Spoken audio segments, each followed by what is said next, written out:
September 1944, high over Borneo, Major Richard Ira Bong eased his P-38 Lightning into a gentle dive. The twin Allison engines hummed with a combined 3,000 horsepower as he peered through the armored windscreen, sweeping the sky below. Japanese fighters were clawing upward toward a box of American B-24 Liberators, unaware that one of the most lethal U.S. fighter pilots was already sliding into position above them. What those Japanese pilots couldn't see was that the quiet farm kid from Poplar, Wisconsin, now tracking them through his gun sight, had already downed dozens of enemy aircraft. By the end of the war, he would be credited with 40 confirmed victories, the highest tally for any American fighter ace, a mark still unmatched 8 decades later. This is how a mild-mannered young man from northern Wisconsin became America's deadliest fighter pilot, how a trainee who stumbled early turned into a precision tool of air combat, and how natural feel, relentless practice, and one of the most dangerous fighters ever built forged a legend in the Pacific. That road to 40 kills didn't start with swagger or a warrior's instinct. It began with something far less heroic: discipline issues and unauthorized aerobatics in California. Hamilton Field, California. Second Lieutenant Richard Bong, newly out of Luke Field in Arizona with limited hours and type, was still learning the P-38 when he made choices that nearly ended his career at the start. Reports say he performed low-level aerobatics around San Francisco that broke Army Air Force's rules. His commanding officer, General George Kenney, was not impressed.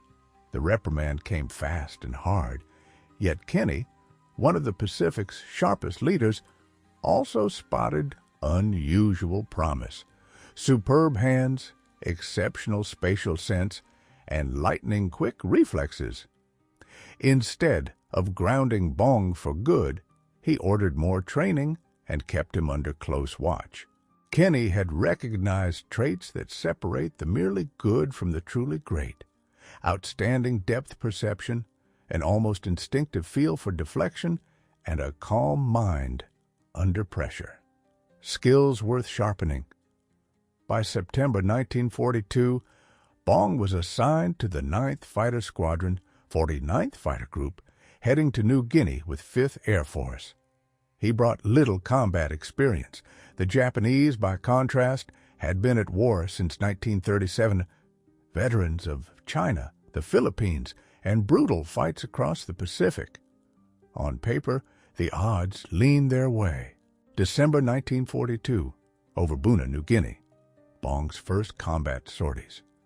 P-38s of the 9th climbed to meet Japanese bombers, screened by Zero escorts. Flying wing, Lieutenant Bong watched enemy formations appear against the cloud deck. Mitsubishi bombers, guarded by agile A-6M Zeros.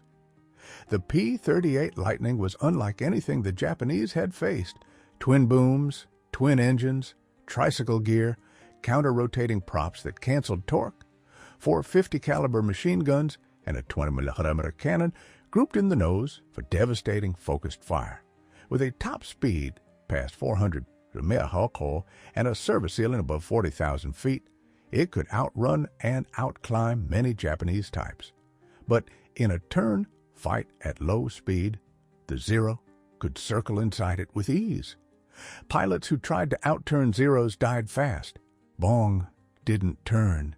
His first kills came when he leaned on the P-38's strengths: altitude, speed, and nose-mounted firepower. Those centerline guns created a tight cone of destruction.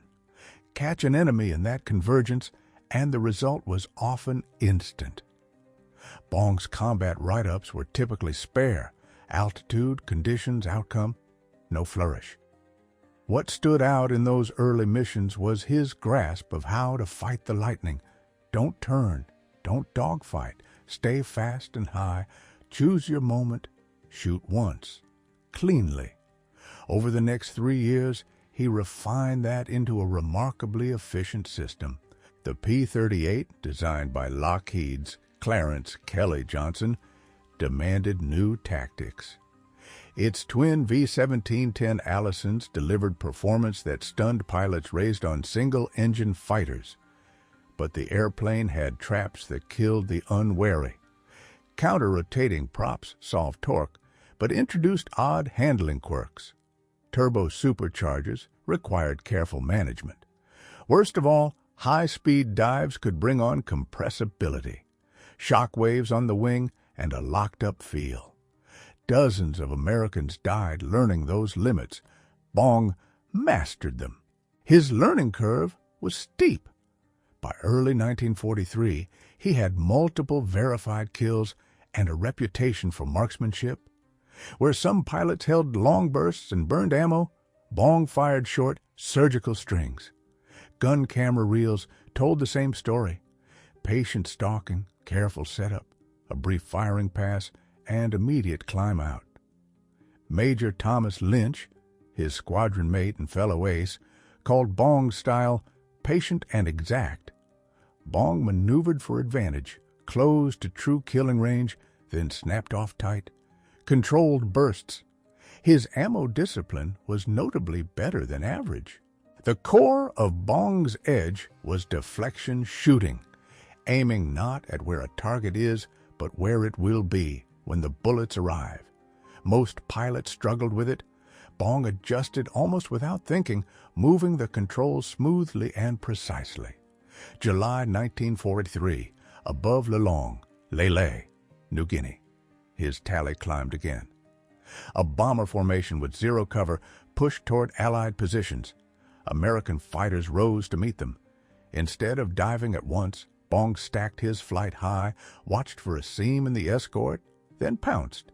He converted altitude into speed, struck hard and fast, and climbed back up to reset. Zeros, deadly at slow speeds, often couldn't catch P-38s flown this way. Multi-kill days became common. Ammo spent per victory stayed low. Using these methods, U.S. formations often achieved favorable results with minimal losses. Japanese debriefs picked up the pattern. Attacks from above, rapid strike and break, high precision. Reports even noted distinctive markings. Bong's P-38 wore Marge for his girlfriend back in Wisconsin. By November 1943, he had 21 confirmed victories, placing him among America's top aces. General Kenney pinned the Distinguished Service Cross on him and sent him stateside for a Bond tour. The public embraced the soft-spoken ace, but Bong asked to go back. By March 1944, he returned to New Guinea in an improved P-38J. Better engines, warmer cockpit, hydraulically boosted ailerons for crisper roll at speed.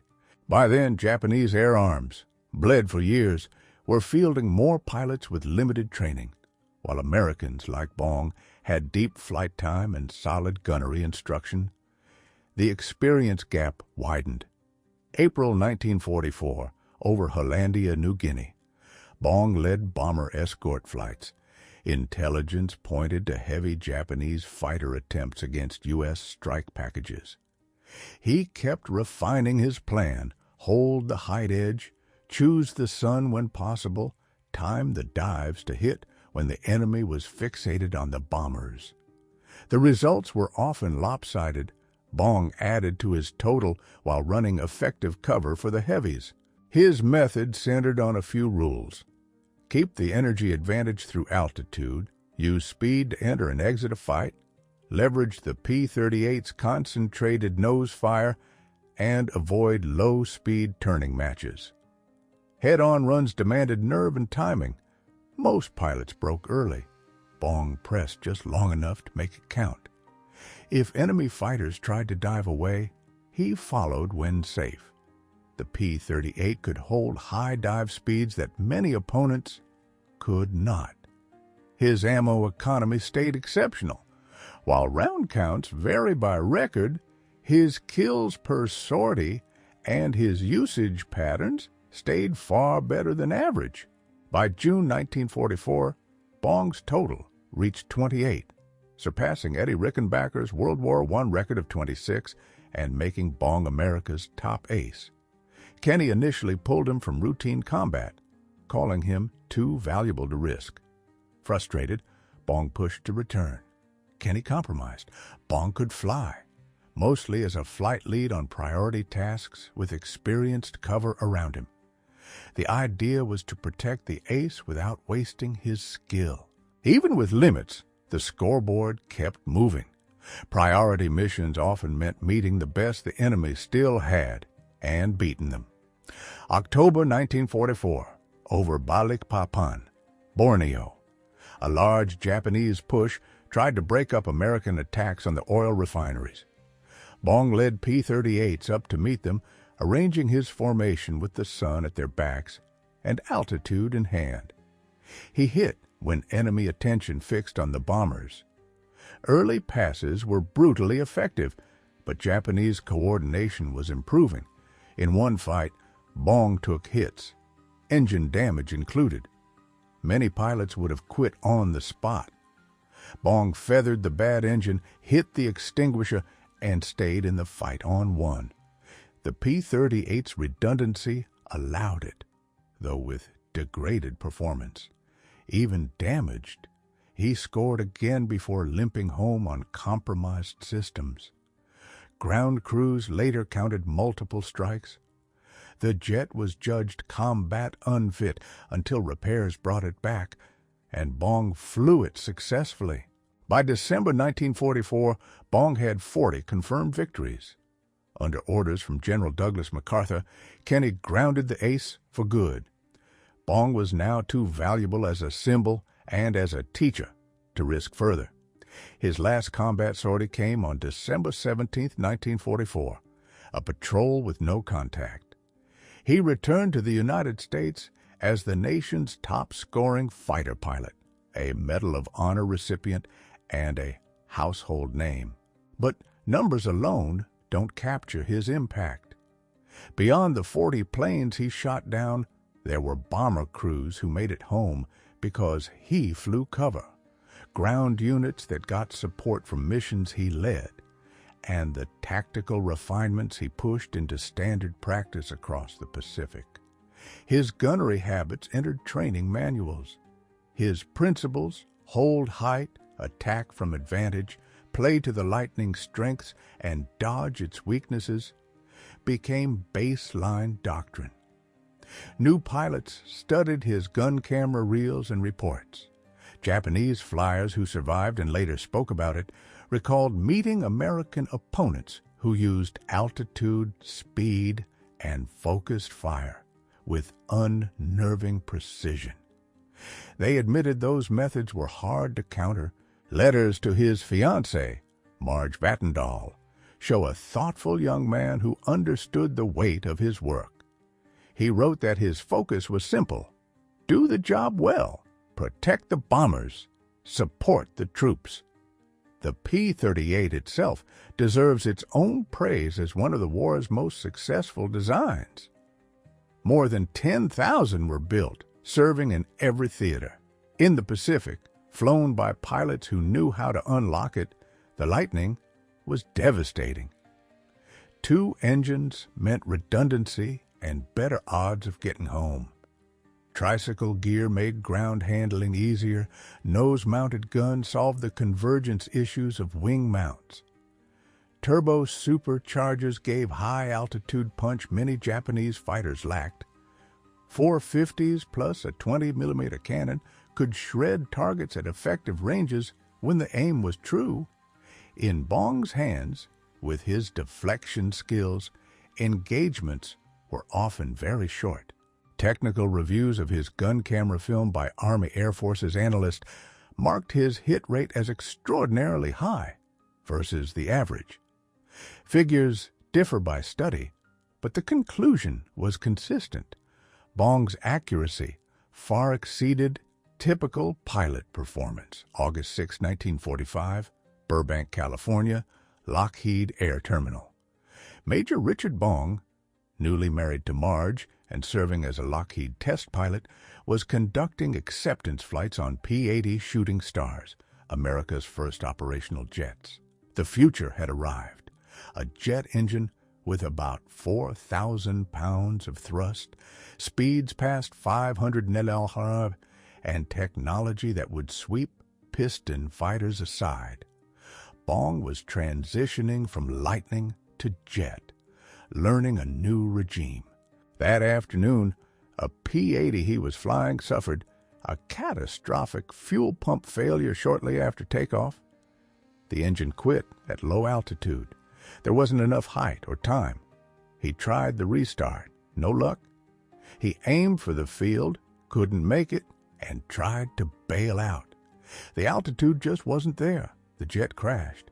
Major Richard Ira Bong, America's ace of aces, was killed instantly at age 24.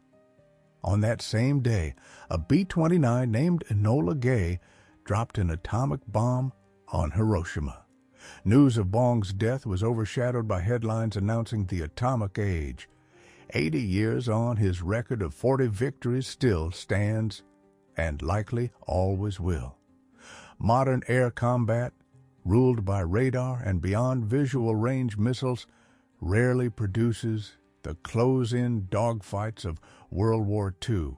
The young pilot who once drew a reprimand became a legend by mastering fundamentals: patience, precision, and deflection fire. He didn't win with bravado. He won with position and execution. Every engagement showed planning. Every kill came from being in the right place and firing accurately. At the Richard III Bong Veterans Historical Center in Superior, Wisconsin, visitors can see his Medal of Honor, the flight logs recording 200 combat missions, and exhibits honoring his service. A restored P-38 with Marge nose art represents the fighter he made famous. General George Kenney, the commander who saw his promise and shaped his path, later wrote that Bong was the most effective fighter pilot he ever observed. Kenney noted that Bong relied on precision and method more than aggression, making deadly work look effortless through consistent sound tactics. The skies where Bong earned his 40 are quiet now. The wrecks that fell into jungle soil have long since vanished. What remains is the record, the Wisconsin farm boy who became America's deadliest fighter pilot, the ace of aces who turned discipline and technique into unmatched results. 40 confirmed victories, survival through 200 missions, complete success in air-to-air combat. The figures tell the tale. The record stands on its own, and nearly 8 decades later, no American has surpassed what Richard Ira Bong achieved in the Pacific. Proof that superior technique, smart positioning, and accurate fire can decide the fight, as demonstrated by the most successful American fighter ace in history.